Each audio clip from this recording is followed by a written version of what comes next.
হঠাৎ রক্তচাপ বৃদ্ধি, অসুস্থ হয়ে পড়লেন যাদবপুরের উপাচার্য ভাস্কর গুপ্ত। ভর্তি করানো হলো হাসপাতালে। বিকেল 4টে পর্যন্ত সময় রয়েছে। বেঁধে দেওয়া এই সময়সীমার মধ্যে ছাত্রছাত্রীদের সঙ্গে কথা বলতে হবে উপাচার্য ভাস্কর গুপ্তকে। মঙ্গলবার এমনটাই জানিয়ে দিয়েছিলেন যাদবপুর বিশ্ববিদ্যালয়ের আন্দোলনরত পড়ুয়ারা। অন্যথায় বৃহত্তর আন্দোলনের হুঁশিয়ারিও দেওয়া হয়েছিল। সেই আবহে এবার অসুস্থ হয়ে পড়লেন খোদ উপাচার্য। পরিবারের তরফে তাকে ভর্তি করানো হলো বাইপাসের ধারের এক হাসপাতালে।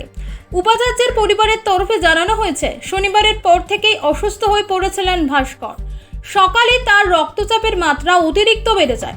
এই মুহূর্তে ভাস্করের রক্তচাপ 170 থেকে 90-এর মধ্যে রয়েছে। মস্তিষ্কে রক্তক্ষরণের আশঙ্কাও দেখছেন চিকিৎসকেরা।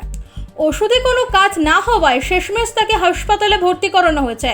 ভাস্করের চিকিৎসক অরিন্দম বিশ্বাসের কথায় ওর রক্তচাপ ওঠানামা করছে। ওষুধ দিয়েও তার নিয়ন্ত্রণে আনা যাচ্ছিল না। যেহেতু কয়েক বছর আগে একবার ওর সেরিব্রাল অ্যাটাক হয়ে গিয়েছে, তাই আমরা দ্রুত তাকে ভর্তি করে নিয়েছি।